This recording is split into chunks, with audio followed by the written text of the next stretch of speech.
That computer is copying your entire system, Maya said. If you log in one more time, the person outside will see everything. Chief Owen Mercer stopped with his hand over the keyboard and looked at the identification card lying on the counter. Department of Justice. Intelligence analyst. You walked in here less than 5 minutes ago, he said.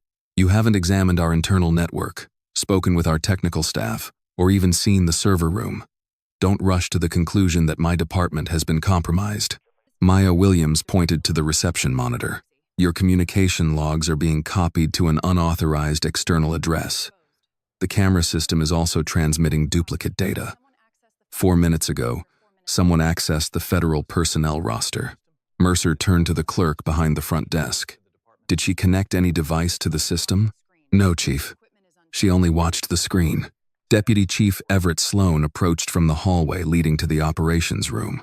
He was responsible for technology, emergency systems, and event security. What equipment did you bring into the building? Sloan asked. An encrypted laptop and a federal phone. Neither one has been connected to your network. Then how did you detect the data transfer? The reception terminal keeps displaying access requests for less than 2 seconds. They're being copied before they disappear. Mercer studied the monitor but saw nothing unusual. Maya turned toward the main entrance. A white service vehicle had been parked across the street since she arrived at 6:18 that morning. It had no company name or city markings, and the driver had remained inside the entire time. The security camera above the entrance suddenly shifted several degrees away from the street, held that position for a few seconds, then returned to its original angle. Maya checked the clock. The same movement had occurred exactly 7 minutes earlier. I need you to preserve the original server logs immediately, she said. Do not rely on the data displayed on these terminals. The exterior cameras also need to be checked for unauthorized relay devices. Mercer picked up her identification card. You arrived without an appointment or an escort. Your card says, analyst, not investigator or field commander. My arrival was reported through the Federal Coordination Channel. I never received that notice. Then that channel may have been compromised too. Mercer frowned. I've worked here for more than 30 years. I'm not disrupting department operations because a young analyst from Washington noticed a few unusual signals on a screen. You don't need to stop operations. You need to preserve the data and verify my credential code. I know how verification works. Then do it. The clerk stopped typing. 2 officers near the hallway also turned to look. Mercer placed the card on the counter instead of calling the verification number printed on the back. What exactly do you expect us to find? He asked. A duplicate route connected to the reception terminal, unauthorized access to the camera controls, and a record showing who opened the federal personnel roster. That is a broad accusation. It is a specific warning. Sloan stepped closer to the counter. His tone remained controlled. If the system is being copied, why would the person responsible allow the access requests to appear on a public terminal? Because the requests are not meant to remain visible, Maya said. The person responsible expects the staff here to ignore them or assume they are routine background activity. Mercer looked at the clerk. Have you seen these requests before? She hesitated. I've noticed the screen flicker several times this week, but the system never showed an error. Sloan turned toward her. Why wasn't that reported? There was nothing to report. It lasted a second or two. Maya kept her attention on Sloan. That is enough time to copy a credential or redirect a data packet. Mercer picked up Maya's identification card again. Until we confirm who you are, your devices will remain secured. My equipment contains protected federal information, and this department may be dealing with a network intrusion, Mercer replied. I will not allow an unverified device near our systems. Maya considered arguing, then placed her laptop and phone on the counter. Seal them separately, she said. Record the time, and do not connect them to any local equipment. Sloan nodded to a security officer. Follow standard evidence procedure. The officer placed the laptop and phone in clear evidence bags, labeled each one, and recorded the time as 6:26. Mercer pointed to the leather case beside Maya. That, too. The case does not contain electronic equipment connected to your network. It entered the building with you. Maya handed it over. The officer opened the case in front of her. Inside were a black notebook, a sealed envelope, an unmarked encryption card, a photograph of an older man in military dress uniform, and a narrow white card containing 4 handwritten names. Mercer looked at the photograph. Your father? Yes. And the names? Personal. Sloan examined the sealed envelope without touching it. What is inside? Material that can be released after my credentials are verified. Mercer gave the case back to the security officer. Keep everything behind the desk.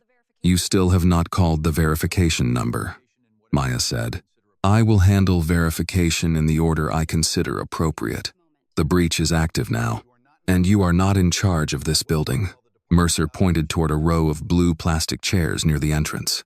You will wait there while we determine whether your equipment is connected to the false activity. Maya sat in the chair nearest the front window. It gave her a clear view of the entrance, the reception desk, the operations hallway, and the white service vehicle outside. The clerk placed a paper cup of coffee beside her. It's fresh, ma'am. Thank you. Maya opened her notebook but did not drink the coffee. For the next several minutes, she recorded the camera movements and the activity on the reception monitor. The exterior camera shifted every 7 minutes. Shortly after each movement, Sloan checked his phone or entered the operations hallway. At 6:34, an unauthorized request opened the schedule for incoming federal personnel. At 6:38, a separate request accessed the Freedom and Service Memorial Center security file. Maya saw the words, ventilation inspection, before the request disappeared. She looked toward Sloan. He was speaking quietly, with Mercer, near the hallway. At 6:41, Sloan returned to the lobby carrying several printed pages. Chief, we found the source of the false patrol alerts, he said. Mercer accepted the pages. What did you find? The commands carry the digital signature of Miss Williams's encrypted laptop. The clerk looked at the sealed evidence bag. That computer has been on the counter since 6:26. A command could have been scheduled before the device was sealed, Sloan said. Maya stood. Compare the original creation time with the transmission time. Mercer read the report. 3 patrol units received false rerouting instructions. 1 was sent away from the downtown service district. The signature was copied, Maya said. Sloan turned 1 page toward her. The system says otherwise. The system you were just told has been compromised. Mercer's expression hardened. You arrived with encrypted federal equipment, reported an attack no one else could see, and now your signature appears on false dispatch orders, which means someone wanted the false orders associated with me, or it means you sent them. A new alert appeared on the reception monitor. The clerk leaned toward the screen. Chief, another patrol instruction just went out. Mercer looked at the sealed laptop. Maya said, My computer has not moved. Sloan answered quickly. Remote access would not require the physical device. It would require an active credential, Maya said. Preserve the original logs before the next transfer. Overwrites them. Mercer pointed toward the chair. Sit down. You will remain under supervision until we determine who you are and what your equipment has done. Maya returned to her seat without arguing. Outside, the driver of the white service vehicle raised a phone and photographed her through the station window. Maya opened her notebook and wrote 3 lines. Observer confirmed. Internal response confirmed. Phase 1 complete. The person outside had confirmed that Maya was isolated. Inside the station, Sloan had redirected the investigation toward her. Both developments matched the conditions Maya had been sent to test. Mercer kept the printed report in his hand while the clerk confirmed that the latest false instruction had been sent after Maya's laptop was sealed. The timing should have weakened Sloan's accusation, but Mercer studied the page as if the answer had to be somewhere inside it. Who else has access to your federal credentials? He asked. No one who should, Maya replied. That is not an answer. It is the only accurate one until the original logs are preserved. Mercer looked toward Sloan. Can someone use her signature without the laptop? Sloan placed both hands on the counter. A copied certificate could be installed on another device. She could also have scheduled the commands before she entered the building. Maya closed her notebook. The alert was created less than a minute before transmission. If the original timestamp still exists, it will show that. Sloan glanced at her. You seem confident about information you have not seen. I saw the request appear on the reception monitor. For less than 2 seconds. That was enough. Mercer handed the report to the clerk. Print every alert connected to her credentials. Maya stood beside the chair. Printing. The visible records will not preserve the source data. Someone is changing the system while we are discussing it. Mercer faced her. You keep making accusations without naming a suspect. I have not identified one. Then stop speaking as though you have. Maya looked toward the hallway that led to the operations room. Sloan had returned from that direction with the report only minutes after her equipment was confiscated. He had known which signature to search for, where to find the alerts, and how to explain them before anyone asked. She did not say that aloud. An accusation made too early would only tell the person responsible what she had noticed. The gray-haired veteran near the wall folded his newspaper and rested it on his knee. His cap identified him as a former Army medic. He looked at Mercer before speaking. Chief. Her computer was in a sealed bag when the last message went out. Mercer's voice remained controlled. We are aware of that, sir. Then maybe the machine isn't the problem. If you believe Maya deserves to be heard, instead of blamed before the evidence is examined, please like this video to show your support for her. And tell us in the comments where you are watching from, because someone near you may be watching Maya's story with you right now. Sloan turned toward him. Remote commands do not require physical access. The veteran nodded once. I understand. I also understand when two explanations are being treated differently. Mercer's jaw tightened. This is an active police matter. Please allow us to handle it. The veteran put his cap back on and said nothing more. Maya watched him lower his eyes to the newspaper. He had challenged the chief politely, then stopped when the boundary was made clear. It was the kind of restraint common among older men who had spent years respecting rank even when they questioned the decision behind it. At 6:53, the reception monitor displayed another brief request. Maya saw the title before it vanished. Freedom and Service Memorial Center. Ventilation access schedule. She walked toward the desk. Open the event security file. The clerk looked at Mercer. No, Mercer said. That request came from outside the normal scheduling system. You are not authorized to direct my staff. Then direct her yourself. Mercer did not move. Maya pointed to the area where the request had appeared. The Memorial Center is hosting more than 1,000 adults this morning. If someone is accessing the ventilation schedule, that information cannot wait. Sloan spoke before Mercer answered.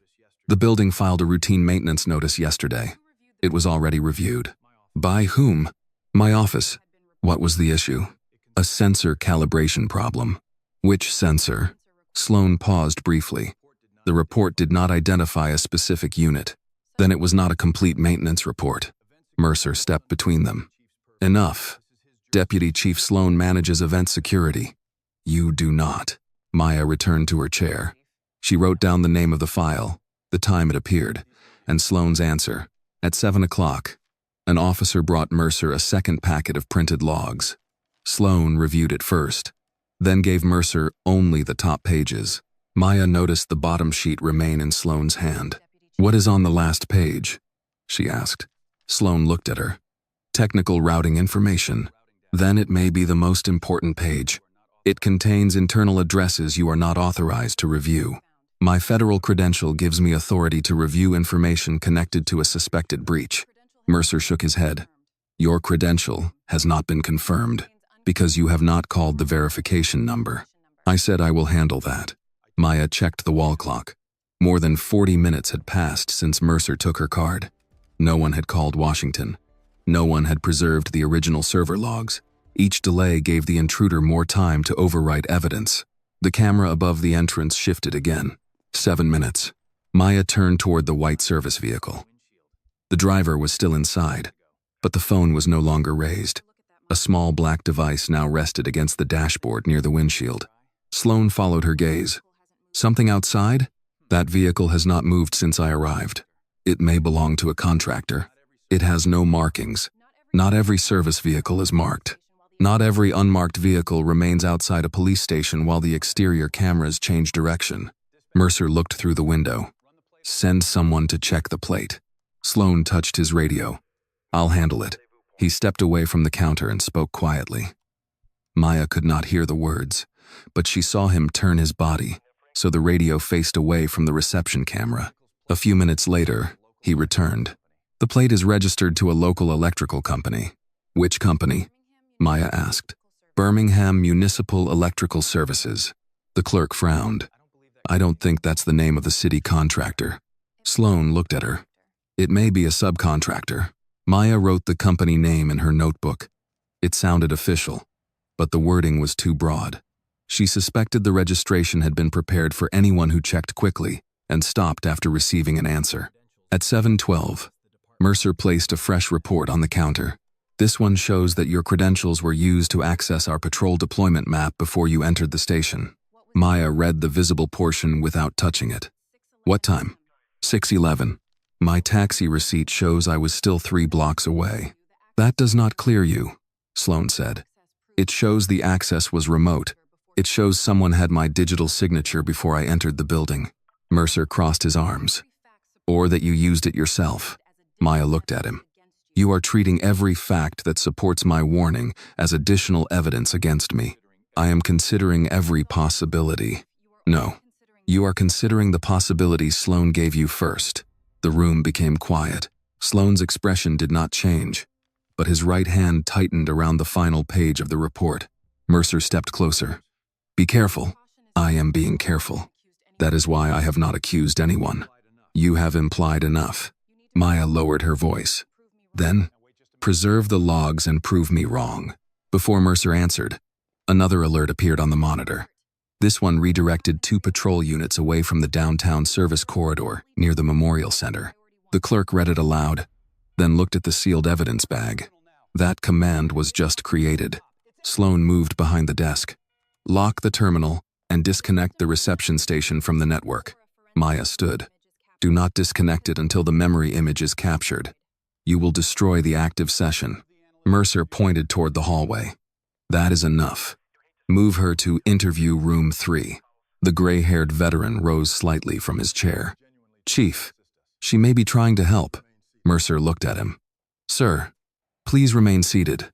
The veteran held Mercer's gaze for a moment, then slowly sat down. A uniformed officer approached Maya. He did not touch her, but he indicated the hallway. Maya picked up her notebook.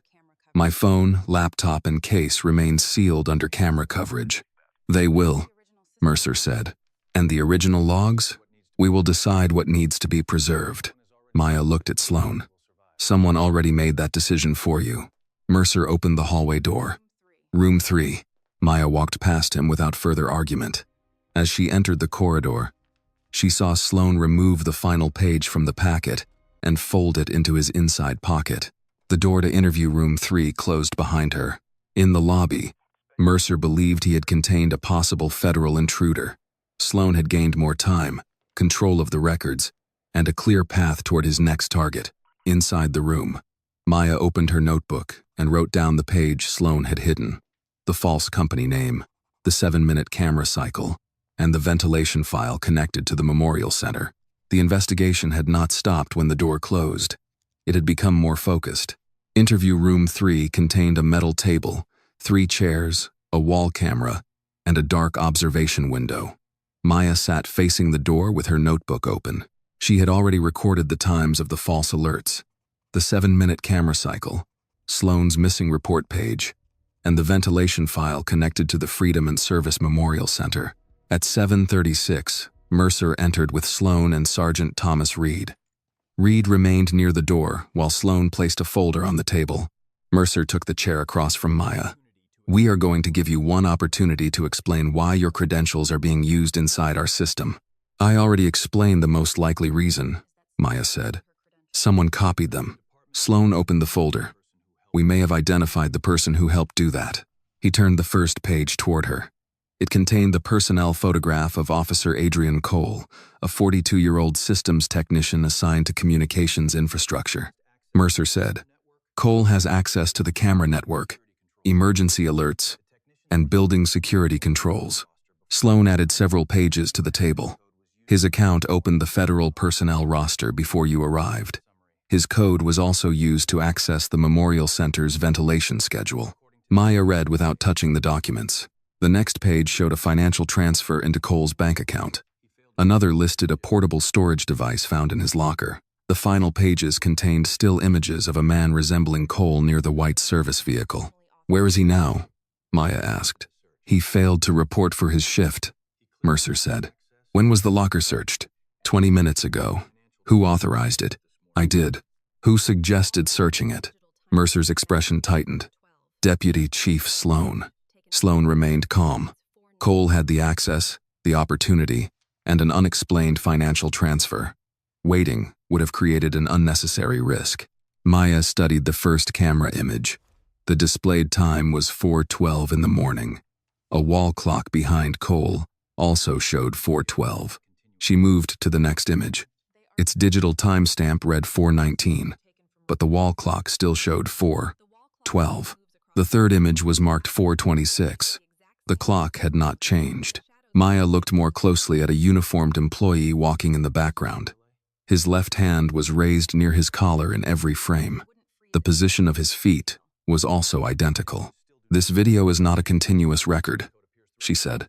Sloan leaned toward the screen captures. "They are still images. They were taken from repeated footage. The clock never moves. The background employee repeats the same motion, and the shadows remain in the same position." Mercer looked at Sloan. "Could that be a system delay?" "No," Maya said. "A delayed display might affect the digital timestamp. It would not freeze every physical detail in the image."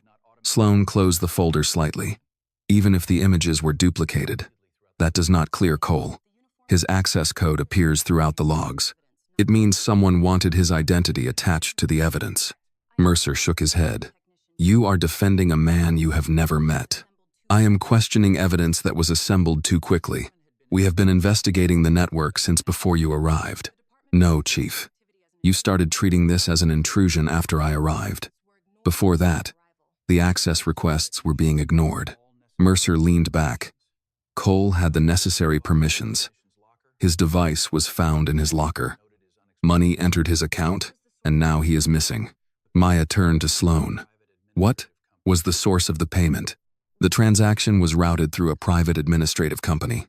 "What service did the company provide?" "That has not been confirmed." "Then the payment is unexplained, not illegal." Sloan's voice became firmer. "You came here reporting a breach, and now you are rejecting the first credible suspect." "I am rejecting a conclusion that appeared before the evidence was verified." Mercer placed both hands on the table. "Then, tell me what you think happened." Maya looked at the folder. Someone copied Cole's access code, repeated old camera footage, placed a storage device in his locker, and changed the description of a legitimate bank transaction. The evidence was prepared so every question would lead to the same answer. Sloan gave a restrained smile. "That is a complicated theory. A false case has to be complicated enough to survive a quick review, and simple enough to produce an immediate arrest." Reed shifted near the door. He had not spoken, but he was now looking at the frozen wall clock in the images. Sloan closed the folder. "There is no reason to assume Cole is innocent." "There is no reason to assume he is guilty," Maya replied. "Not yet." Mercer looked at Reed. "Find Cole and bring him in." Maya spoke before Reed could leave. "Do not announce that he is the primary suspect. If he is being framed, a public search will warn the person who prepared this file." Mercer turned sharply. "You are in no position to give orders. I am trying to prevent you from completing someone else's plan." Sloan collected the pages. "Chief, she is delaying the investigation, while her own credentials continue to generate false instructions." Maya watched him place the camera images beneath the financial report. He avoided looking at the clock in the background.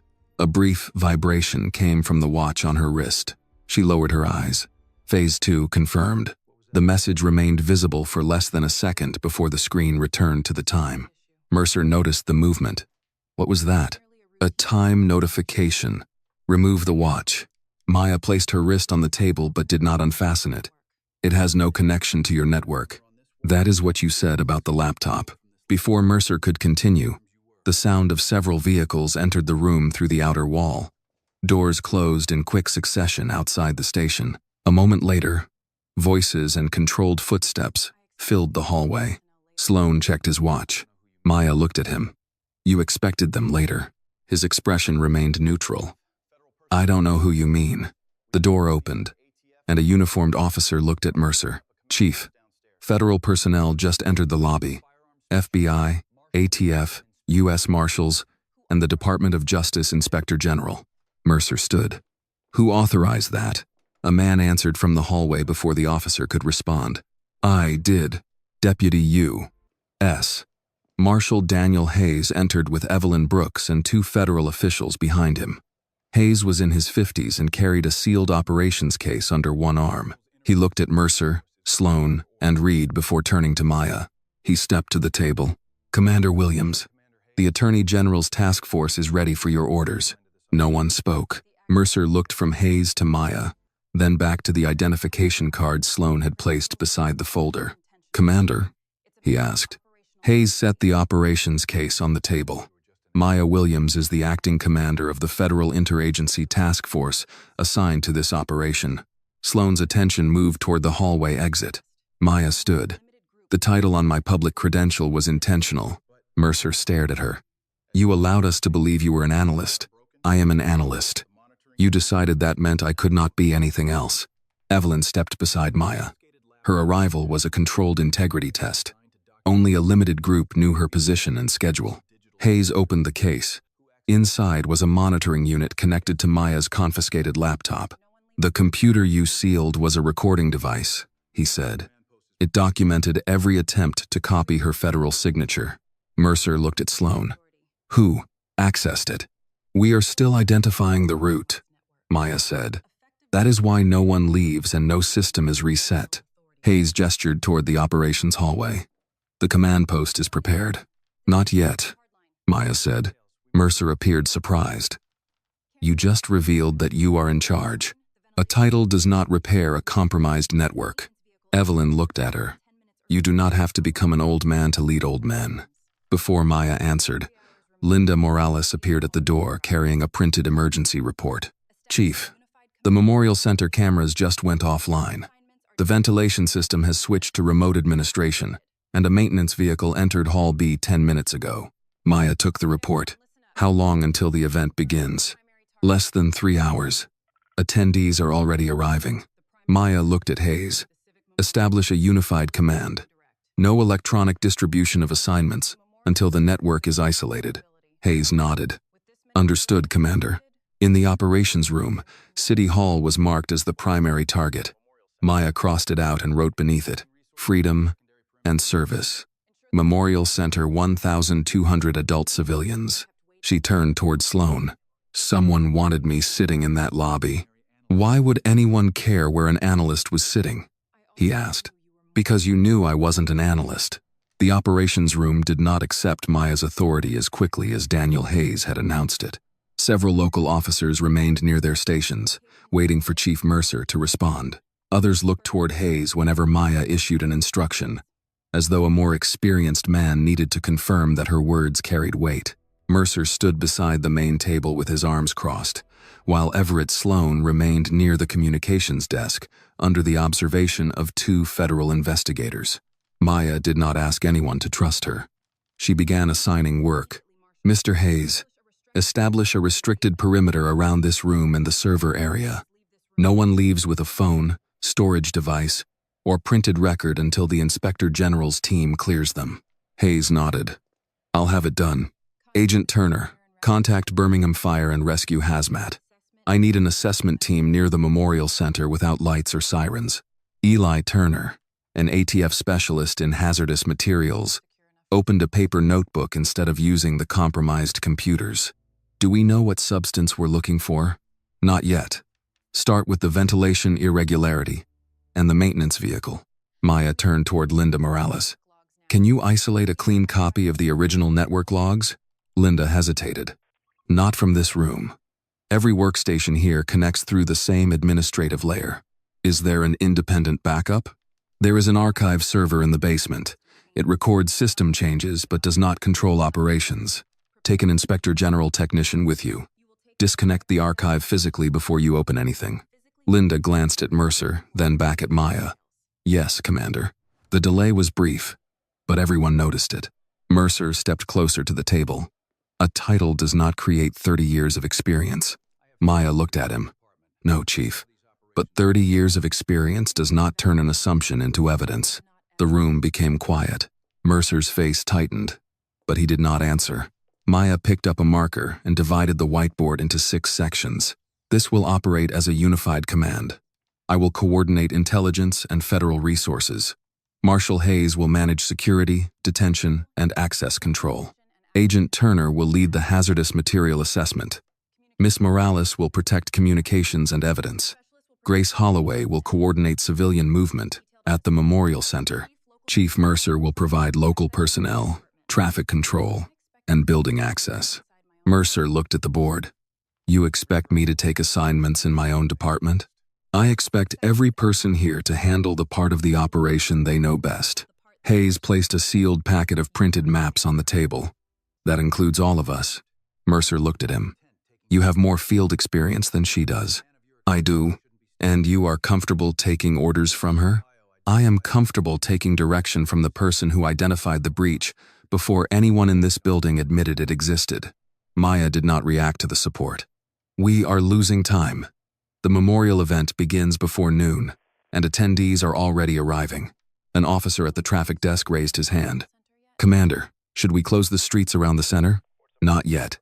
A visible closure could warn whoever sent the maintenance vehicle. Keep normal traffic patterns and place unmarked units at the service entrances. The officer glanced at Mercer before writing down the order. Maya noticed but continued. Do not distribute assignments electronically. Use printed maps, handwritten unit numbers, and direct communication. Assume every radio channel, camera, and department tablet may be monitored. Sloan spoke from the communications desk. You are disabling our fastest systems because of a theory. Maya turned toward him. The false dispatch orders carried my copied signature. The Memorial Center's ventilation records were accessed through your administrative network. That is no longer a theory. You still have no proof that I was involved. I did not say you were. You did in the hallway. I said, someone knew who I was. You answered the question for yourself. One of the federal investigators moved closer to Sloan. He remained where he was. At the far end of the room, an officer opened 2 cardboard boxes of breakfast biscuits that had been delivered before the federal team arrived. The sausage and butter had gone cold. Several paper cups of coffee sat untouched beside the dispatch terminals. Sergeant Thomas Reed entered with Canine Officer Marcus Hill and a German shepherd named Ranger. Reed approached Maya. You asked for a chemical sweep of department vehicles. Start with every vehicle assigned to event security during the last 72 hours. Mercer frowned. That is more than 40 vehicles. Then begin with the ones that had access to the Memorial Center. Marcus gave Ranger a short command and led him through the rear vehicle bay. Maya remained in the operations room, while Hayes used printed rosters to organize the unmarked security teams. A few minutes later, Reed's voice came through a clean handheld radio supplied by the federal unit. Commander Williams, Ranger has an alert. Location? Vehicle Bay 2. Department utility van assigned to event systems. Do not open it. Turner is coming to you. Turner picked up his equipment case and left with 2 hazmat technicians who had entered through the secured rear door. Mercer checked the vehicle roster. That van belongs to technical services. Who signed it out? Maya asked. An officer searched a paper log. No current signature, Chief. The last listed user was Officer Adrian Cole. Sloan looked toward Maya. That confirms the evidence we already have. It confirms someone used a vehicle assigned to Cole's division, she said. Nothing more. The room waited for Turner's report. He returned after several minutes carrying a sealed evidence container. Ranger detected residue near the rear cargo panel. Preliminary testing suggests an industrial respiratory irritant. We also found a wireless control adapter compatible with commercial ventilation systems. Mercer looked at Maya. Could it be maintenance equipment? Not in that configuration, Turner said. The adapter was modified to accept remote commands. Reed entered behind him holding a plastic evidence sleeve. Inside was an access card. We found this beneath the driver's seat, Reed said. It belongs to Adrian Cole. Sloan gave Mercer a restrained nod. Cole accessed the federal roster, disappeared before his shift. and now his card is inside a vehicle carrying chemical residue. How much more do we need? Mercer turned to Maya. You said the evidence against him was false. I said it had not been verified. You still think he was framed? Maya examined the evidence sleeve without touching it. The card was clean and undamaged, even though the floor beneath the driver's seat was covered with dirt from the vehicle bay. When was this van last cleaned? She asked. The fleet officer checked the log. More than 2 weeks ago. Maya pointed to the card. Then why is there no dust on it? Sloan answered. It may have been dropped recently. Exactly. Mercer shook his head. That does not prove someone planted it. No. But it proves the card did not remain there during the period covered by the vehicle log. Maya asked Reed to photograph the floor, the seat rails, and the card's exact position before it was moved any further. She then instructed Turner to compare the chemical residue with the maintenance records from the Memorial Center. Sloan stepped toward Mercer. Chief, Cole is missing. Every major piece of evidence points to him. Maya closed the paper vehicle log. We have not found the traitor, she said. We have found the person the traitor wants us to see. Linda returned from the basement holding a disconnected archive drive inside an evidence case. Commander, we preserved the backup. There is something else. Someone altered the video records connected to Adrian Cole, but the archive kept the original file sequence. Maya looked at the wall clock. The investigation had finally moved away from Sloan's prepared evidence and toward the records he had failed to erase. Linda placed the disconnected archive drive on the central table, while an inspector general technician connected it to a clean federal laptop. The computer had never touched the Birmingham Police Department network, which meant the files could be examined without giving the intruder another path into the investigation. Maya stood beside Linda as the archived records loaded. Start with the video sequence tied to Adrian Cole's access card. I want the original file names, creation times, and transfer history. Mercer remained on the other side of the table with Sloan. We already have enough to bring Cole in. His access code appears in the system. His card was found in the van, and chemical residue was found in the same vehicle. You also have video records that were altered, Maya said.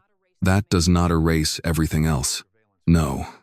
But it requires us to verify everything else before we accuse him. Sloan opened the folder he had presented in interview room 3. The evidence is not limited to the video. Cole's account accessed the federal personnel roster at 4:12 this morning. His locker contained an unauthorized storage device, and $12,000 entered his bank account 3 days ago. Maya looked at the financial report. Who identified the transfer as suspicious? My office, Sloan replied. What was the original transaction description? It came through a private administrative service. That is not a description. Sloan's voice remained even. The bank has not provided a complete explanation. Then the transfer is unexplained. It is not proof of payment for a crime. Mercer took the report from Sloan. Cole failed to report for duty. An innocent officer would have called his supervisor. Unless he knew his supervisor was involved, Maya said. Mercer placed the report on the table. You are building a defense for a man who is missing while every available record points to him. Every available record points to him in exactly the same way. That is the problem. What does that mean? Maya turned the folder so Mercer could see the documents arranged together. His access code appears in the logs. His image appears on the camera. His card appears in the vehicle. A storage device appears in his locker, and a suspicious payment appears in his account. There is no conflicting detail and no incomplete step. Someone prepared this evidence to produce one immediate conclusion. Sloan gave a brief shake of his head. Sometimes the evidence is clear because the suspect made mistakes. Real guilt leaves inconsistencies, Maya said. This file has been cleaned and organized before we were invited to examine it. Mercer looked toward Sergeant Reed. Issue a department-wide notice. Cole is to be located and brought here for questioning. Do not identify him as the internal suspect, Maya said. Mercer turned back to her. You do not control how I communicate with my officers. I control the federal investigation, and announcing Cole as the suspect could warn the person who built this case against him. Sloan stepped closer. Or it could prevent Cole from reaching the Memorial Center. Maya looked at him. You keep connecting him to the center, before we have confirmed that he was ever there. His access card was found in a vehicle containing chemical residue. A clean access card was found beneath a dirty seat in a van that had not been cleaned in 2 weeks. That proves only that the card was placed there recently. Yes, Maya said. The question is who placed it there. Linda looked up from the federal laptop. Commander, I have the archived camera files. The copies in the department system were exported under new names, but the archive kept the original sequence numbers. Can you compare them? I'm doing that now. Mercer checked the clock. We are losing time while we debate file names. Maya faced him. We lose more time if we arrest the wrong person and allow the real intruder to keep controlling the system. Before Mercer could respond, the clean telephone Hayes had placed on the table began to ring. It was connected through a separate federal line that had been given only to task force personnel. Hayes answered. United States Marshals Service. Identify yourself. A man spoke quickly through the receiver. My name is Adrian Cole. I need to speak with the DOJ analyst. Hayes looked at Maya. She held out her hand for the phone. This is Maya Williams. Cole paused. You're the woman, Sloan said, was under investigation. Where are you? I'm not giving you my location over a line I can't verify. This line is isolated from the police network. That doesn't mean no one is listening from your side. Maya glanced toward Sloan. Why did you fail to report for work? Because my access card disappeared yesterday, and someone used my code after I disabled it. I reported both problems to Deputy Chief Sloan. This morning, I received a notice saying Internal Affairs wanted me in a private conference room. The notice came from my own account. Why didn't you call Chief Mercer? I tried. My call was redirected to Sloan's office. Mercer stepped closer to the phone. Cole, this is Chief Mercer. You need to return to the station. No, sir. Not until someone checks the records Sloan gave you. Mercer's expression hardened. You are in no position to set conditions. Maya raised one hand, asking him to wait. Adrian, did Sloan ever ask you to create an administrative account outside normal procedure? The line remained silent for several seconds. Yes, Cole said. He said the city needed emergency access in case federal systems failed during the memorial event. I refused because the account would bypass the 2-person approval rule. When did he ask? Last month. Did you document the request? I sent myself a summary through the internal system. The message disappeared 2 days later. Sloan spoke loudly enough for Cole to hear. This is Deputy Chief Sloan. If you have concerns, return to the station and present them properly. Cole's breathing changed. He's there? Yes, Maya said. Then listen carefully. The video is wrong. I was not near the service van this morning. We identified repeated frames. There's more. Check the clock that never moves. What clock? The one behind me in the hallway footage. The camera system records continuously, but the wall clock runs on a separate circuit. If the same time appears in multiple clips, those files were copied from one recording. Maya looked toward Linda, who had already opened the first archived video. Adrian, stay on the line, Maya said. A sharp electronic tone interrupted the call. Cole's voice disappeared. Hayes checked the phone. The connection was terminated from his side, or blocked before it reached us. Sloan folded his arms. He gave you a prepared explanation and ended the call before we could question him. That sounds like a distraction. It sounds like a man who knows his records were altered, Maya replied. Mercer looked at Reed. Trace the call. Use the isolated federal line only, Maya said. Do not place his location on the department network. Reed nodded and moved to Hayes's communications station. Maya turned to Linda. Preserve the call and every archived video before opening the next file. Linda selected the first recording. Adrian Cole appeared in the technical hallway. The system timestamp showed 4:12 in the morning. Behind him, the round wall clock also read 4:12. She opened the second video. Its timestamp showed 4:19. The wall clock still read 4:12. The third file claimed to have been recorded at 4:26. Cole moved past the same doorway, and an employee behind him held one hand near his collar. The wall clock remained at 4:12. Linda advanced the video frame by frame. The background employee repeated the same steps, the same hand movement, and the same turn of his head. Mercer stared at the screen. Those are the same images. Yes, Maya said. Someone copied one piece of footage, changed the digital timestamps, and inserted it into 3 different locations in the record. Sloan looked at the videos without speaking. Maya remembered the 4 names inside her leather case. In Richmond, altered records had turned innocent people into the official cause of a failed operation. She had questioned the evidence twice, and then allowed older officials to close the investigation. She would not make that choice again. Remove Adrian Cole from the suspect alert, Maya said. List him as a protected witness until the remaining evidence is verified. Mercer looked at the clock frozen on the monitor, then at Sloan. For the first time that morning, he did not reject Maya's order. Linda opened the archived file directory and arranged the original recordings beside the altered versions found on the department network. The differences were small enough to escape a quick review, but once the files appeared side by side, the pattern became clear. The archive labels each recording in the order it was created, she said. The department copies have new file names, but the original sequence numbers were left inside the metadata. Maya moved closer to the clean federal laptop. Can you identify when the altered files were inserted? Linda selected the first record. The original hallway footage was created yesterday afternoon. 3 copies were inserted early this morning and given different timestamps. Mercer stood behind them with Sergeant Reed. Sloan remained near the communications desk, where 2 federal investigators continued monitoring his movements. Mercer looked at the frozen clock in the video. Could this have happened during an automatic backup? No, Linda said. A backup would preserve the original time and file name.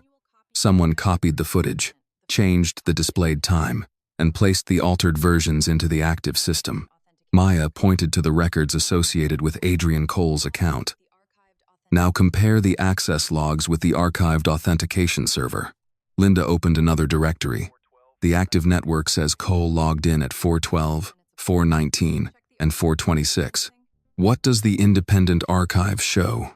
Linda entered the account number and waited for the results. Cole's last verified login was yesterday at 5:38 in the afternoon. His credentials were disabled at 6:14 this morning. Mercer frowned. Disabled by whom? Cole himself. He filed an automated security report saying his access card was missing. Maya looked at Sloan. Was that report sent to your office? Sloan did not step away from the desk. Technical access reports are routed through several departments. Linda checked the distribution history. This one went directly to the deputy chief's administrative account. Mercer turned toward Sloan. Did you receive it? I received dozens of automated reports. I may not have reviewed it before the morning briefing. You presented Cole's missing access card as evidence against him, Maya said. You did not mention that he reported it missing before any of the false activity began. I presented the information available at the time. The report was available. Sloan remained silent. Maya asked Linda to open the financial record. We need the original transaction description, not the label that appears in the department summary. Linda contacted the bank through the federal verification line.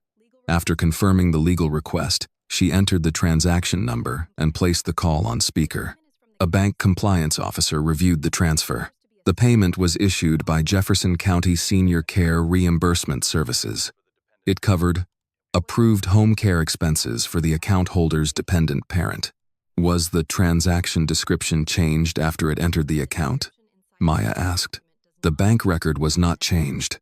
The description in the document you provided does not match our original entry. Linda ended the call and displayed the 2 versions. The bank record read, Senior Care Reimbursement. The report prepared by Sloan's office read, Private, Administrative Payment. Mercer read both descriptions twice. Someone changed the label before placing it in Cole's file. Yes, Maya said. The payment was legitimate. Sloan crossed his arms. That does not explain the storage device in his locker. No, Maya replied. We will examine that separately instead of allowing one false record to validate another. Turner entered the room carrying the preliminary chemical analysis from the utility van. The residue is a commercial respiratory irritant used in industrial testing. In a controlled environment, it helps technicians identify ventilation leaks.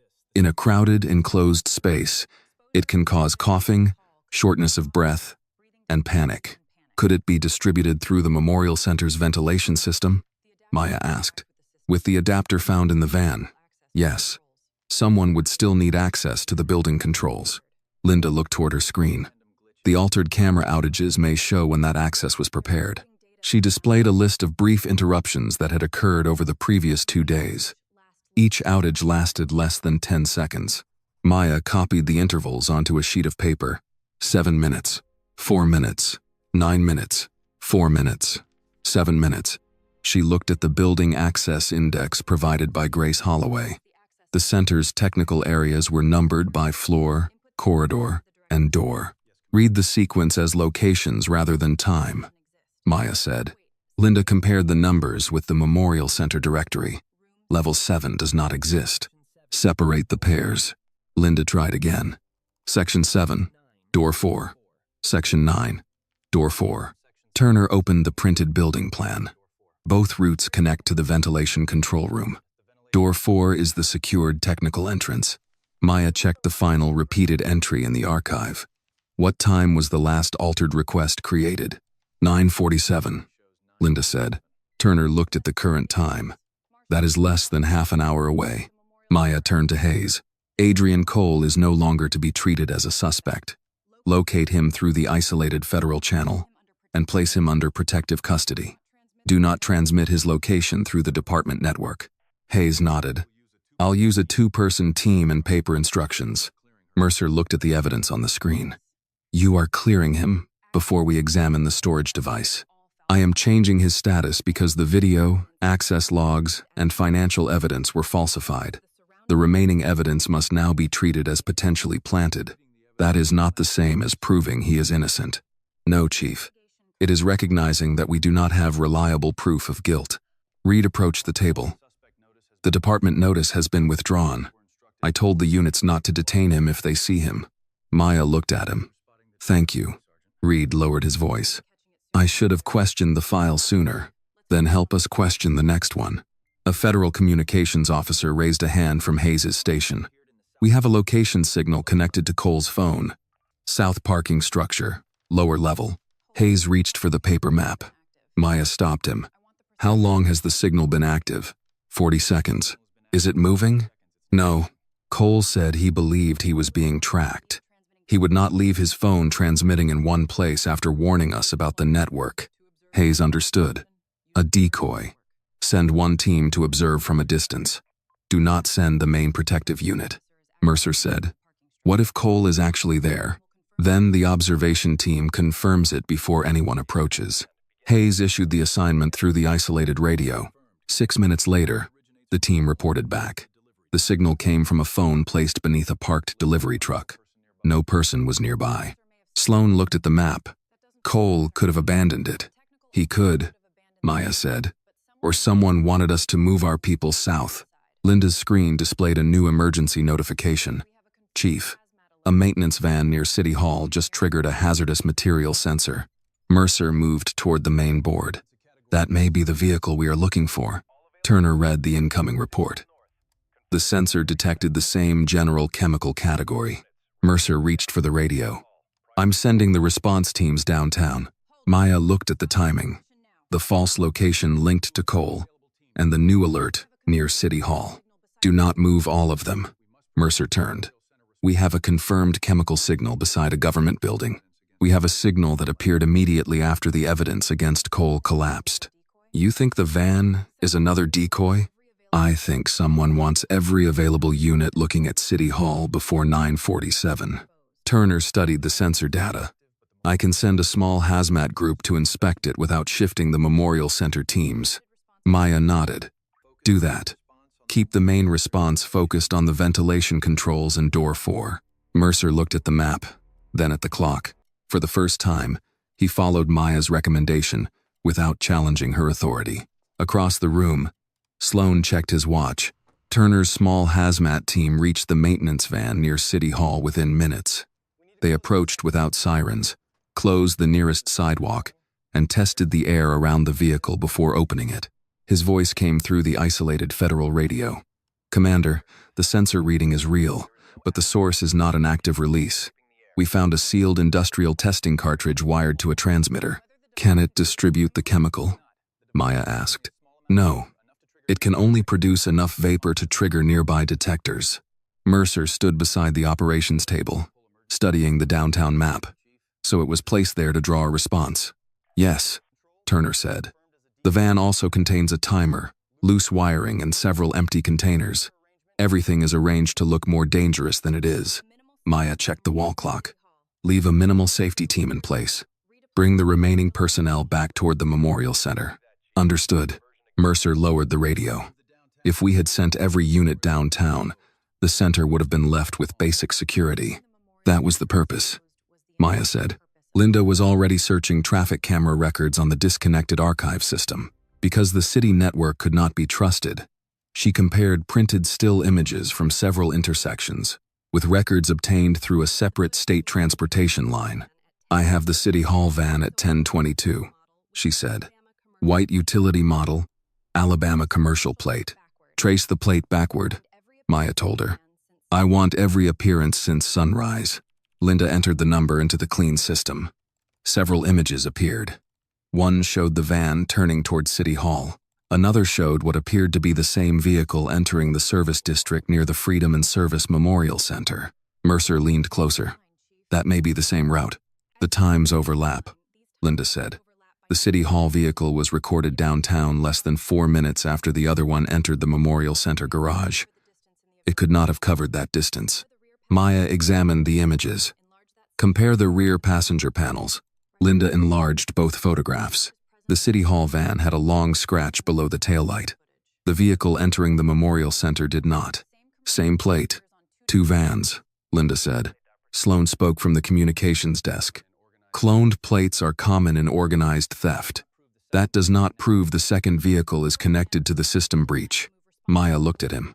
The first van was designed to move our teams away from the exact location where the second van entered. That is still an interpretation. It is a sequence. Hayes marked the second vehicle's route on a paper map. The Memorial Center garage connects directly to the loading corridor behind Hall B. Mercer checked the event schedule. The first attendees are already inside. Maya turned to the clean telephone. Get Grace Holloway. Linda placed the call. Grace answered after the second ring. This is Grace. Miss Holloway, Maya Williams. We have identified a service vehicle inside your restricted garage. Do not approach it. Grace's voice remained steady. How serious is this? Serious enough to begin moving people, but not serious enough to create panic if we act carefully. There are already several hundred guests in Hall B. More are arriving every few minutes. Can you relocate them in small groups without announcing an emergency? Grace paused. Yes. The honor guard photographs were scheduled for later, but I can move that forward. I can also tell the medical volunteers we need a ventilation check. Use both reasons. Begin with the seating nearest the stage and the south corridor. Move everyone toward the north reception area and the Baptist church across the block. What should I tell the staff? Tell only the supervisors that there is a building systems concern. Everyone else should hear normal explanations. Grace lowered her voice. Most of our guests are veterans, retired nurses, and first responders. If they believe something is wrong, many of them will try to help. I know. That is why the room must continue to look organized. I'll handle it. Maya ended the call and addressed Hayes. Place unmarked teams at the north exits and the church entrance. No tactical display. The security staff should wear blue safety bands so Grace can identify them. Hayes wrote the order on a paper card. I'll keep the barriers out of sight unless we need them. At the Memorial Center, Grace stepped onto the edge of the stage and spoke with the event coordinator while the choir continued its sound check. The hall contained rows of folding chairs, veterans wearing old unit caps, retired medical workers in service pins, and married couples who had attended community events together for decades. Coffee was being served from large stainless steel dispensers. Volunteers arranged slices of pound cake, apple pie, and biscuits on long tables, covered with white cloths. Several guests greeted one another with slow handshakes and familiar titles. Good morning, Colonel. Ma'am, it's good to see you again. Save me a seat near the aisle. Grace moved through the room without rushing. She told the first section that the honor guard photographer was ready early. She asked the next group to relocate because the ventilation crew needed access to several ceiling panels. Retired nurses were invited to join a brief health services orientation in the north lobby. Most people cooperated, though some questioned the change. An elderly veteran remained seated near the center aisle. A framed photograph occupied the chair beside him. Grace stopped.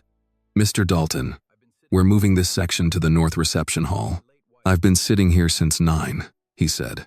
My wife liked this part of the room. She said the lighting made everybody look younger. Grace looked at the photograph. It showed a woman with silver hair wearing a blue church dress. "We'll take her with us," Grace said. Mr. Dalton rested his hand on the frame. She never missed this service. Then she shouldn't miss the photograph either. He studied Grace for a moment, then stood. She carried the picture while a medical volunteer walked beside him toward the north doors. Back at police headquarters, Maya listened as Grace reported that the first groups were moving. "Keep the program music playing," Maya said. "Normal sound will reduce questions. We have a gospel choir rehearsing now. Let them continue." Mercer looked at the growing list of relocated guests. "How long to clear Hall B?" "Grace estimates 25 minutes if no one becomes alarmed," Maya said. "That is too slow. It is faster than moving 1,200 adults through narrow exits after a public warning." Reed entered the operations room with Marcus Hill. "Ranger is ready to inspect the second van." Maya looked at Turner, who had returned from City Hall. "Can the dog approach safely?" Turner reviewed the garage layout. "Yes, if we keep the vehicle closed and test the surrounding air first." Maya approved the inspection. No one opens a door until Turner clears it. The team entered the Memorial Center garage through a maintenance ramp. Ranger moved slowly along the concrete wall, then stopped at the white van and alerted near the rear cargo doors. Marcus reported through the clean radio. Positive response at the back of the vehicle. Turner tested the door seams and the air beneath the chassis. "No active release. I'm opening the rear with the remote latch tool." The cargo doors opened. There was no chemical tank inside, no distribution canister, no ventilation equipment. A large monitor had been mounted against the front cargo wall. It displayed the Birmingham Police Department operations room in real time. Maya could see herself standing at the central table. She could see Mercer beside the map, Linda at the clean laptop, and Sloan near the communications station. Hayes stepped toward the monitor feed in headquarters. "That camera angle is not from the ceiling system." Linda looked around the room. "It may be coming from several devices." Maya studied the image from the van. The feed shifted slightly when an officer moved a department tablet. "They are not watching us through one camera," she said. "They are collecting images from every connected device in this room." Sloan remained still.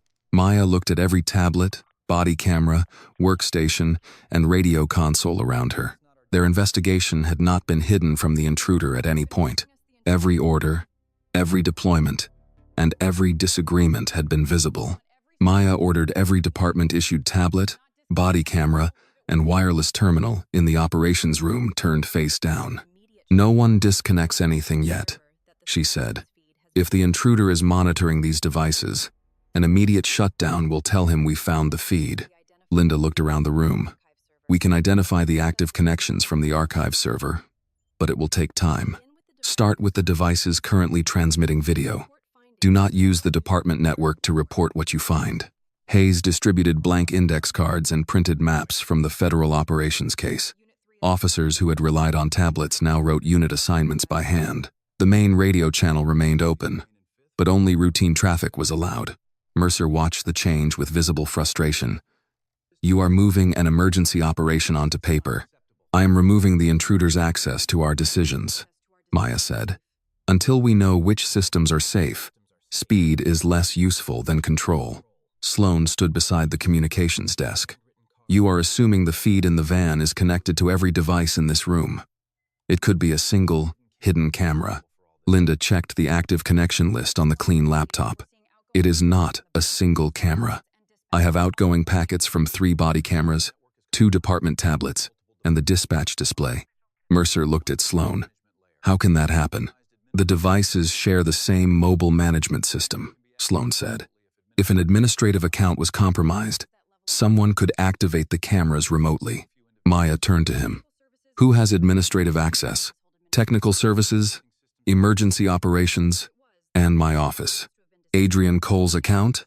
Yes, but his access was supposed to be disabled. Linda looked up. Cole's account did not activate these feeds.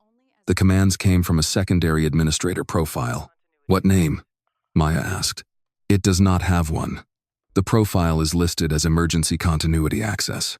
Cole had warned them about an account designed to bypass the normal approval process. Maya wrote the profile name on a card and handed it to Linda. Preserve every action taken by that account.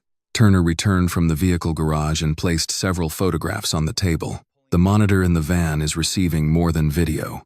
It has copies of dispatch assignments, building access logs, and emergency system status. Can you determine what the intruder intends to do at the Memorial Center? Hayes asked. Turner unfolded the ventilation plan. The chemical residue in the department van matches a commercial irritant used for testing airflow. The material is not designed to cause permanent injury, but a concentrated release could create severe coughing and shortness of breath. In a crowded hall, the greatest danger would be panic. Maya pointed to Hall B. How would it be released?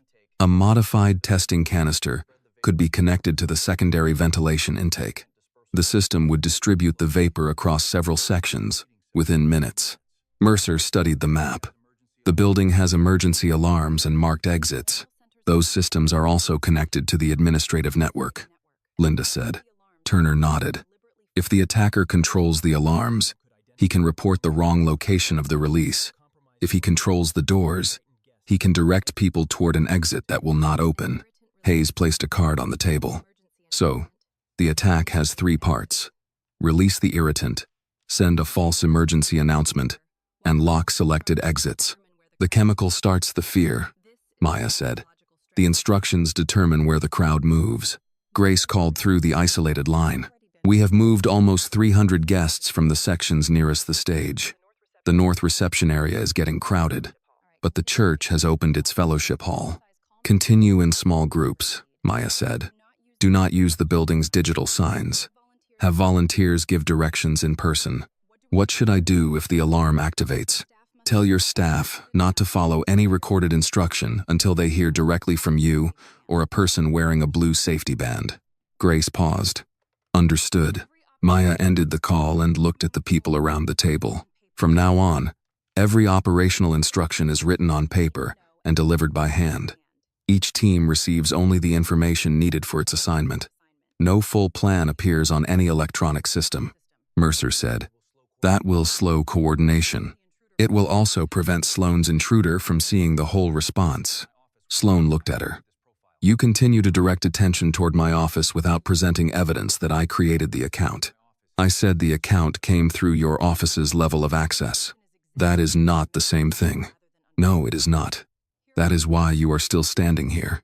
Evelyn Brooks had remained near the rear of the room, listening as local and federal personnel adjusted to the new procedure. She approached Reed, who was organizing paper assignments for the officers at the Memorial Center. Sergeant, how many people here would follow Chief Mercer even if they believed he was wrong? She asked. Reed looked at Mercer before answering. More than should. And how many would follow Sloane? He has controlled emergency planning for years. Evelyn lowered her voice. Loyalty is not standing beside someone when they are wrong.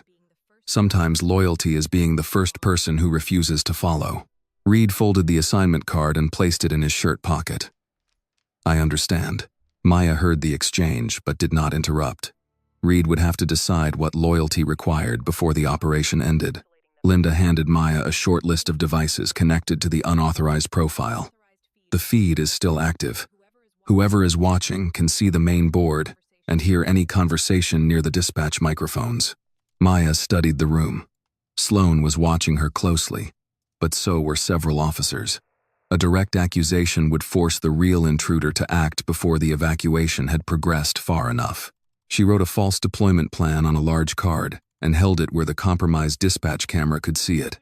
Hayes, move the main federal team to the south basement entrance, she said clearly. Turner, prepare to inspect the southern ventilation chamber. Local units will secure the lower loading corridor. Hayes looked at her for less than a second before understanding. I'll move them now, He handed the real assignments to his deputies as they passed the central table.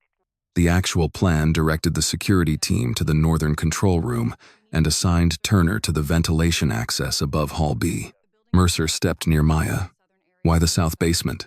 The vehicle route suggests access from below," she said loudly enough for the dispatch microphones. Sloan checked his phone. Maya continued. "Once the federal team reaches the southern chamber, we will isolate the building controls from that location." Sloan placed his phone in his pocket. "I need to confirm the remaining event staff have been reassigned." "Use the landline," Maya said. "I need the staffing records in my office." "Send someone else. They are secured under my access code." Maya held his gaze. "Then wait until an investigator escorts you." Sloan gave a restrained nod. "Of course." He remained in place for another minute, while Hayes's deputies appeared to prepare for the southern route.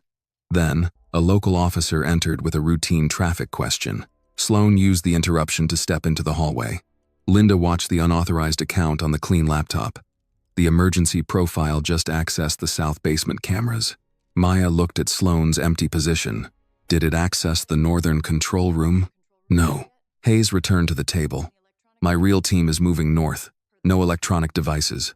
Maya marked the time on her paper log. Sloan had reacted to information that existed only in the room and on the compromised systems.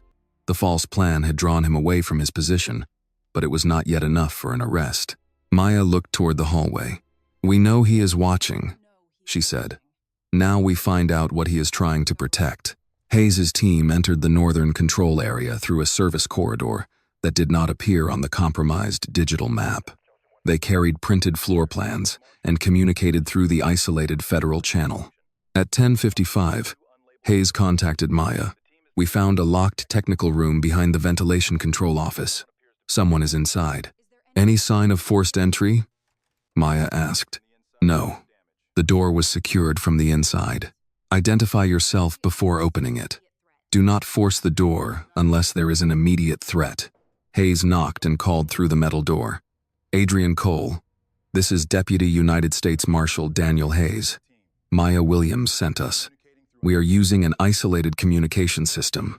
There was no answer at first. Then a man spoke from inside. "Give me the verification phrase." Hayes looked at the paper card Maya had prepared for the protective team. "The clock never moves." A lock turned. The door opened several inches, and Adrian Cole looked into the corridor. He appeared tired but unhurt. His department identification was clipped to his belt, but the access card was missing. Hayes entered with one deputy and left the others outside.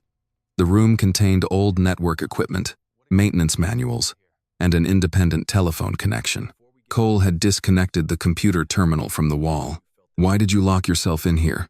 Hayes asked. "Because every time I used my access code, someone else used it within minutes. I stopped trusting the doors, the cameras, and the radio." "Commander Williams needs you in the operations room." Cole shook his head. "Sloan controls the network, not the route we are taking." Hayes handed him a paper map. "No electronic devices. You stay between us until we reach the secured area." Cole looked at the map, then followed. In the operations room, Linda continued watching the unauthorized administrator profile. It had opened the southern basement cameras and several door control records, but had not accessed the northern corridor. Maya kept the false plan visible on the main board. Sloan had not returned. Evelyn stood beside the hallway entrance. "He knows the information is no longer flowing normally. He also knows the evacuation is underway," Maya said. "How much time do you think he has left?" "Until he decides waiting creates more risk than acting." The secured rear door opened, and Hayes entered with Adrian Cole. Mercer immediately moved toward them. "Officer Cole, you failed to report for duty and avoided direct orders to return." Cole stopped several feet away. "I received an internal affairs notice from my own account. When I tried to call you, Chief, the call went to Deputy Chief Sloan. You should have found another way to contact me." "I did. I contacted the federal team." Mercer looked at Maya. "He is still an employee of this department. He is also a protected witness in a federal investigation," Maya said. "We will hear what he knows before anyone questions him separately." Cole looked at the evidence photographs on the table. His access card, the the storage device and the altered financial record were arranged beside the archived video stills. "That card was taken from my desk yesterday," he said. "Who knew it was missing?" Maya asked. "I filed a report. It went directly to Sloane's office." "What about the storage device found in your locker?" "It is not mine. My locker has not been used for technical equipment in months." Mercer crossed his arms. "The device contains network maps from the Memorial Center. Then check when the files were copied onto it."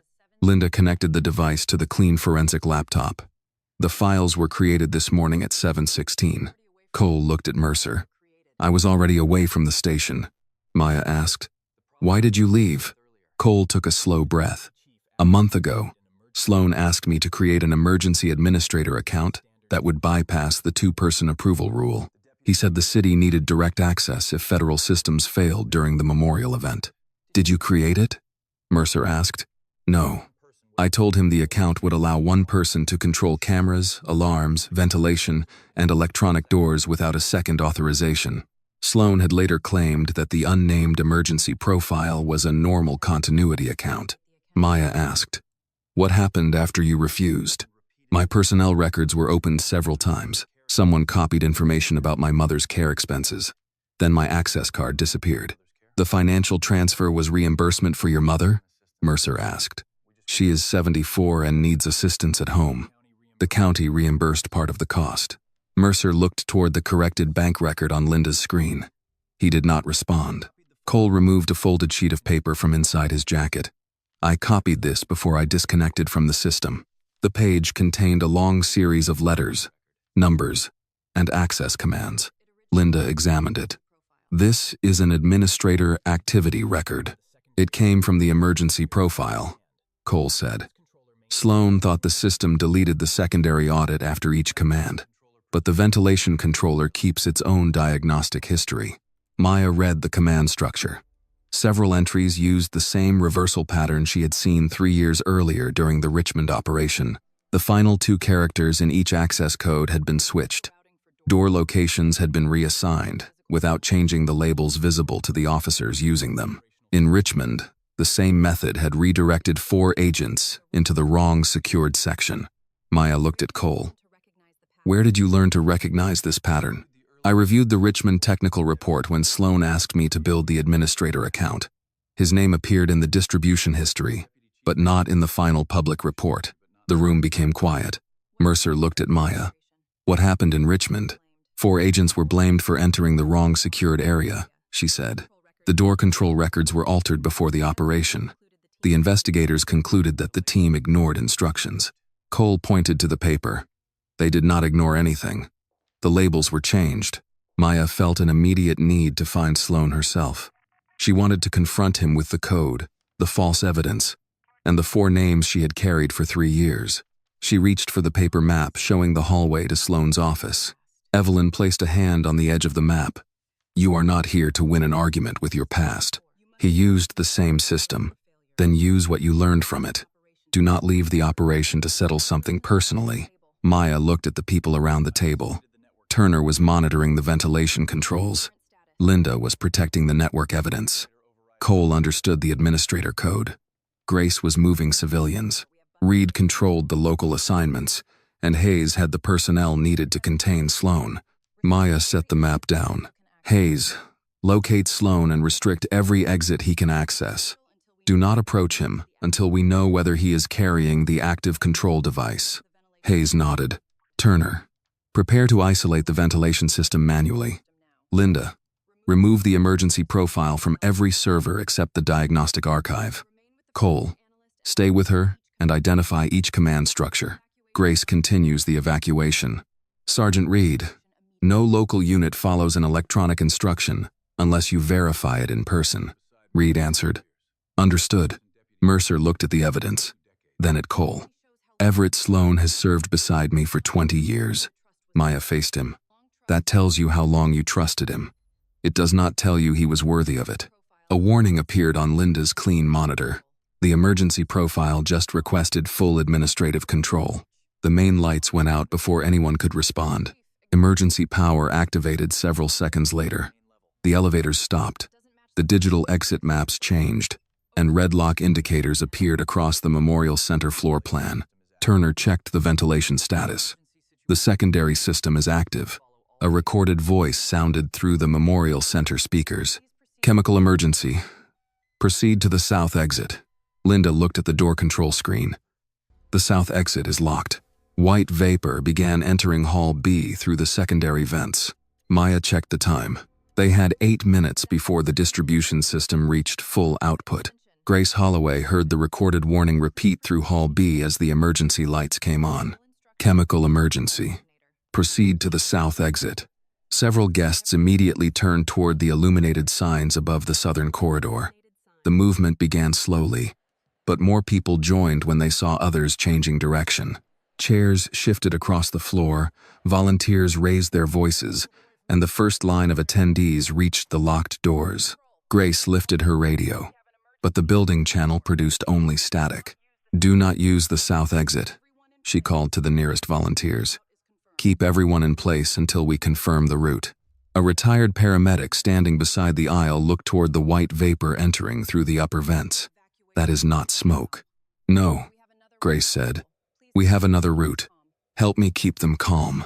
At police headquarters, Maya reached for the isolated telephone connected to Grace's office. The line rang without an answer. Her building radio is down, Linda said. The emergency profile disabled the local communication channels. Can we reach the public address system? Maya asked. Not through the main controls. Sloan has administrative priority. Cole moved beside Linda and studied the diagnostic map. There is a secondary microphone in the security office. It was installed before the building was renovated. It does not use the same control server. Can Grace reach it? The security office is beside the north reception hall. Maya turned to Hayes. Get a runner to Grace. Written message only. Tell her to use the secondary microphone and keep everyone away from the recorded instructions. Hayes handed the note to one of his deputies, who left through the secured hallway. Turner monitored the ventilation readings. The concentration is still low. The irritant will cause coughing and breathing discomfort, but the main danger is the crowd moving toward a locked exit. How long before the output increases? Maya asked. Less than 7 minutes. Maya looked at the printed floor plan. Hall B had 3 usable routes that did not depend on electronic locks.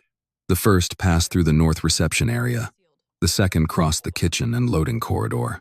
The third used an older service hallway that had been sealed after the renovation but still had a mechanical lock. Sergeant Reed, do you know who keeps the old building keys? Reed checked the local facilities list. A retired maintenance supervisor named Walter Benson donated them to the department archive after the renovation. There should be a ring in the event command cabinet. Send someone to retrieve it. No electronic access cards. Reed assigned 2 officers and gave them the location on paper. At the Memorial Center, Grace's volunteers formed a line in front of the southern corridor.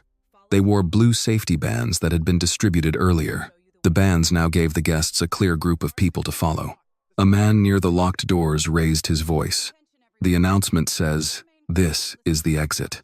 Grace stepped onto a low platform where the people nearest the back could see her. The recorded announcement is incorrect, she said. Please remain calm and follow the volunteers wearing blue bands. Why should we ignore the emergency system? Another guest asked. Because the south doors are locked, and we have confirmed safe routes in the opposite direction. The answer was direct enough to stop further argument. Several retired nurses moved through the rows, handing out clean cloths and asking people with respiratory conditions to identify themselves. A former fire captain organized the nearest section into groups rather than allowing everyone to move at once. Mr. Dalton stood near the aisle with his wife's photograph held against his chest. What do you need me to do? He asked Grace. Help the people in your row stay together. He nodded and turned toward the other veterans. You heard her. Nobody moves alone. The federal deputy reached Grace near the north reception hall and gave her Maya's written message. Grace read it once, then entered the old security office. The secondary microphone was mounted beneath a metal cabinet and connected by a physical switch. She pressed the button. The speakers produced a brief tone. At headquarters, Linda looked up. The secondary system is active. Maya took the isolated telephone connected to the security office. This time, Grace answered. I have the microphone, Grace said. Place it beside the phone. Grace did so. Maya's voice entered Hall B through the secondary speakers. Do not follow the recorded voice. Follow the people wearing blue safety bands. The conversations in the hall began to settle. The south doors are not part of the safe route. Do not run, and do not push. Place one hand on the shoulder of the person in front of you if you need help staying with your group. Medical personnel should remain near the center of each line. Anyone using a cane, walker, oxygen equipment, or other mobility support will move first. Grace repeated the instructions directly to her supervisors. The false recording continued underneath Maya's voice, but the guests now had a specific alternative. Fear will tell you to move alone, Maya continued. Safety begins when you notice the person beside you. The first group entered the north reception corridor under Grace's direction. Hayes's deputies used lightweight barriers to divide the passage into separate lanes. They kept their security batons secured at their sides and used open hands to indicate direction. The second group moved through the kitchen. Staff members cleared carts and folding tables from the path, while retired medical workers checked each guest before allowing the line to continue. A woman with an oxygen tank stopped near the doorway. My husband is still in the next section. A volunteer looked toward Grace. Keep them together, Grace said. Move both of them with the medical group. The woman's husband reached her a moment later and took the handle of the oxygen carrier. They entered the corridor side by side. Reed's officers returned with the old mechanical keys. The fourth key opened the sealed service hallway. The door moved slowly because it had not been used in years, but the passage beyond it remained clear. Route 3 is open, Reed reported through the isolated radio. Maya marked the route on the paper plan. Send the remaining center section through that hallway. Keep the choir near the rear until the rows ahead are clear. Grace relayed the order. The choir director asked, "Do you want us to stop singing?" Grace listened to the rising coughs and the repeated false announcement. No. Keep the volume low and maintain a steady tempo. The choir continued the hymn they had been rehearsing. The sound gave the guests a consistent rhythm as they moved toward the exits. Turner checked the readings again. The system is increasing output. How much of Hall B is clear? Maya asked. Grace answered through the phone. Most of the main floor. The final groups are entering the service hallway now. No one had been injured. Several people were coughing, but the medical teams remained with them and continued moving. Linda studied the door control display. Sloan still has the electronic exits, but the evacuation no longer depends on them. Turner pointed to the ventilation diagram. We still have 2 active systems. The chemical controls are here, and the door administrator is being operated from a portable device. Maya looked at the timer. The hall was almost empty, but the source of the vapor remained active, and Sloan still controlled the electronic doors. The evacuation had reduced the danger to the crowd. It had not ended the attack. Turner examined the ventilation diagram, while Cole reviewed the diagnostic commands copied from the emergency administrator profile. The release system has 2 control layers, Turner said. One regulates the ventilation equipment. The other controls the modified canister. Shutting down only one will not stop the vapor. Cole pointed to 2 fields on the screen. Both layers require authorization, and the codes must be entered from separate terminals. Can you generate them? Maya asked.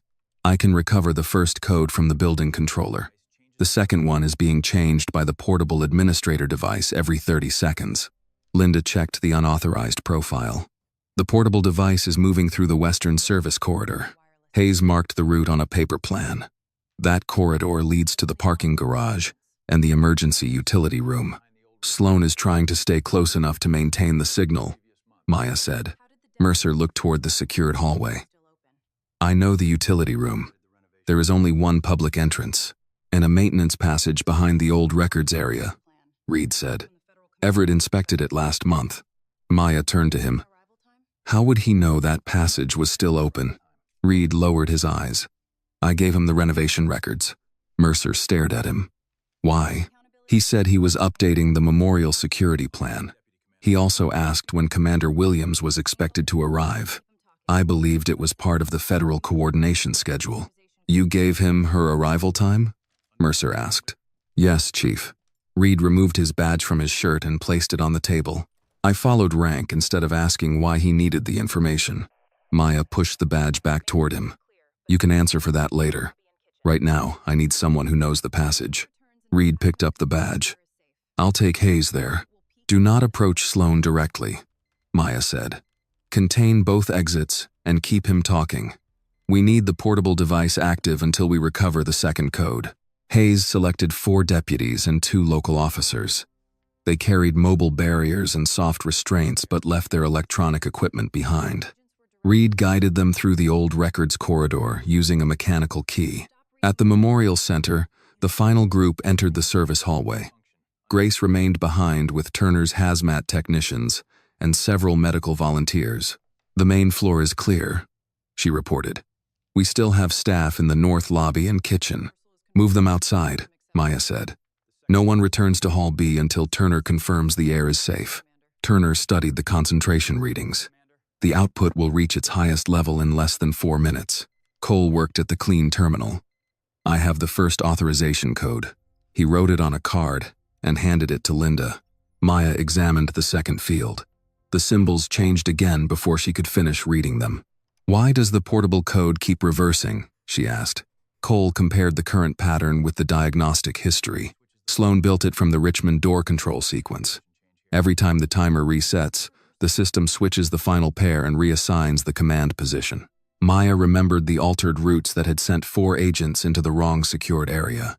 The investigators had assumed the team misread the instructions, but the code had changed what each label meant. Do not read the symbols from left to right, she said. Read them by function. Cole looked at the screen again. The visible code is a distraction. The first and third positions identify the controller. The second and fourth identify the action. Sloan reverses the final pair, so the system accepts the code while showing a different command in the audit. Linda separated the symbols into 2 columns. That gives us the second authorization. Not yet, Cole said. The 2 codes have to be entered within 4 seconds of each other. If we miss the window, the system locks both terminals for a full minute. Turner checked the timer. We do not have a full minute. Hayes's voice came through the isolated radio. We have Sloan inside the utility room. Both exits are contained. Has he seen you? Maya asked. Yes. He is holding the portable control unit. Sloan's voice sounded in the background. Tell Williams the building will not release control without my authorization. Maya took the radio. Everett, Hall B is almost empty. Your plan failed. You moved the crowd, but you have not stopped the system. Put the controller down and allow Washington to claim it saved a city it does not understand. This was never about saving the city. It was about proving what happens when people with titles replace people with experience. You falsified records, framed an officer, and endangered civilians to make that argument. I created a controlled crisis. No one was meant to die. You locked exits while directing 1,200 people toward them. Sloan did not answer. Maya continued. You did not control the crisis. You only assumed everyone else would behave exactly as you expected. Mercer steps near the radio. Everett, this is Owen. Put the device on the floor and come out. You trusted me for 20 years. Sloan replied. I trusted the position you held. I should have checked the man holding it. There was a brief silence. Hayes spoke quietly. He is looking toward the rear passage. Reed's voice followed. The rear passage is blocked. Sloan said, You gave me those records, Tom. I did, Reed replied. I also gave you Commander Williams's schedule. Loyalty to a badge ends, where betrayal of the public begins. Linda pointed to the screen. The portable code has stopped changing. Cole looked at Maya. He may be preparing a final command. The door control map flashed red. Every remaining electronic exit at the Memorial Center began moving toward full lockdown. Enter the codes now, Turner said. Cole took the first terminal. Maya stood at the second. Linda placed the written codes beside them. The synchronization window begins when the first terminal accepts. Cole entered the first sequence and paused before the final command. Ready? Maya placed her hands over the keys. Ready. Cole pressed enter. 4, Linda said. Maya entered the controller symbols. 3, she entered the action pair. 2, the screen rejected the sequence. Cole looked at the code. The final positions reversed again. Maya remembered the Richmond files. Sloan had not merely reversed the pair. He had also changed the command label. Use release instead of shutdown, she said. That will open the valves, Turner warned. Not in the hidden control layer. The visible label is false. 1. Maya replaced the final command and pressed enter. Both screens went dark. For a moment, no one spoke. Then the ventilation status changed from active to manual isolation. The modified canister closed, the electronic locks released, and the false emergency recording stopped. Turner watched the air readings begin to fall. The release is contained. At the utility room, Sloan looked down at the portable controller. Its screen no longer responded. Hayes gave him clear instructions. Set the device on the floor and step back with your hands visible. Sloan placed it down. The deputies moved the mobile barriers apart and guided him into the corridor. He did not resist as they secured his wrists with soft restraints. At headquarters, Mercer looked at Maya's terminal. You trusted a command that said release. I trusted the structure beneath the label, she said. Cole let out a slow breath. We had 4 seconds. Maya looked at the 4 handwritten names beside her notebook. This time, she said, 4 seconds were enough. At 11:30, the Freedom and Service Day program did not begin in Hall B.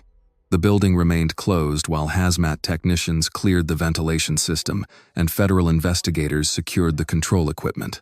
The guests gathered inside the Baptist church across the street. Volunteers served coffee, biscuits, and bottled water, while retired nurses checked anyone who had experienced coughing or shortness of breath. Several people received oxygen as a precaution, but no one required hospitalization, and there were no lasting injuries. Grace Holloway stood near the fellowship hall entrance and counted each group as it arrived. When she confirmed that all attendees, volunteers, and staff members were accounted for, she called Maya through the isolated federal line. Everyone is out, Grace said. We have no missing guests. Maya closed her eyes for a moment. Thank you. The volunteers deserve the credit. Once they understood the plan, they kept the lines organized. You gave them a plan they could follow. Grace looked across the room at Mr. Dalton, who was seated with his wife's photograph beside him. What happens to the program? Hold it at the church if the pastor agrees. The stage is small. The program does not need a large stage. Grace spoke with the pastor, the choir director, and the event committee. Less than an hour later, the service began inside the fellowship hall. There were not enough chairs, so younger volunteers gave their seats to older guests. Others stood along the walls or listened from the church corridor. The choir sang without microphones. Mr. Dalton placed his wife's photograph on the chair beside him. No one mentioned Sloan during the service. At police headquarters, Daniel Hayes transferred Everett Sloan into federal custody. The portable controller, altered records, administrator logs, and planted evidence were sealed under the supervision of the Inspector General's team. Sloan asked to speak with Mercer before he was taken away. Mercer entered the secured interview room alone, although investigators observed through the window. You knew me for 20 years, Sloan said. I knew what you allowed me to see. You agreed with me about Washington.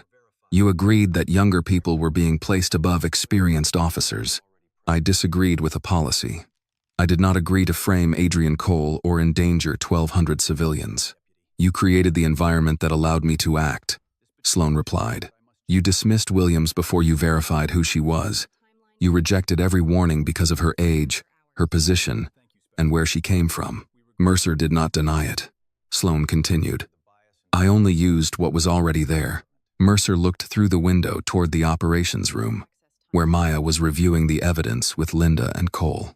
You used my pride, Mercer said. That does not excuse what you did. It does tell me what I have to change. He left the room without offering Sloan another response. Adrian Cole remained at the station until the federal team completed its first review. Linda confirmed that the files on the storage device had been copied after Cole left the building. The access card found in the van carried traces from the evidence counter, showing that it had been handled inside police headquarters shortly before it was planted. Mercer approached Cole near the communications desk. I treated the evidence against you as proof before it had been verified, he said. I also ordered officers to locate you as a suspect. Cole waited. I was wrong, Mercer continued. Your access will be restored, and your record will show that the allegations were fabricated. That should not depend on whether Commander Williams was here, Cole said. No, Mercer replied. It should not. Sergeant Reed gave a complete statement to federal investigators. He admitted providing Sloan with Maya's arrival schedule and the old renovation plans. He also documented every instruction Sloan had given him concerning the Memorial Center. Reed expected to be suspended immediately, but Maya asked that he remain long enough to help reconstruct the chain of decisions. You are not excused because you eventually told the truth, she said. I understand, but the truth still matters. Reed nodded. I spent most of my career believing loyalty meant protecting the people beside me. What do you believe now? Loyalty to a badge ends, where betrayal of the public begins. Maya recorded the statement without changing a word. By evening, the federal investigators had recovered the hidden administrator account, the altered Richmond code, the camera feeds, and the files used to prepare the case against Cole. Sloan had also stored copies of reports from the earlier Richmond operation. The evidence showed that 4 federal agents had followed the correct instructions 3 years earlier. Their careers had been damaged because the door labels were altered, and the official review accepted the electronic record without examining the underlying command structure. Maya placed the white card with their 4 names beside the recovered files. Evelyn Brooks stood next to her. You carried those names for a long time. I should have done more in Richmond. You objected twice. Then I stopped. You were a junior analyst, surrounded by people who had already decided what the evidence meant. Maya looked at the names. That explanation did not restore their reputations. No, but this evidence can. The Department of Justice reopened the Richmond Review that evening. 6 months later, the Freedom and Service Memorial Center held the program that had been interrupted. Hall B had new mechanical emergency releases, independent communication lines, and a rule requiring 2 separate authorizations for changes to doors, cameras, alarms, or ventilation controls. A plaque had been installed near the entrance. It recognized the volunteers, medical workers, first responders, and guests who had helped evacuate the building without injury. It also listed the 4 Richmond agents whose records had been formally corrected. Adrian Cole had returned to technical services and now led an independent systems integrity unit. Linda Morales directed the city's new communications audit program. Thomas Reed had retired after completing his testimony, but he volunteered to teach ethics classes for new officers. Mercer remained chief while the department underwent federal review. He began every senior staff meeting with one requirement.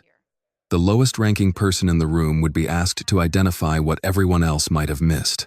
Before the ceremony, Maya stood near the plaque with her father's leather case in her hand.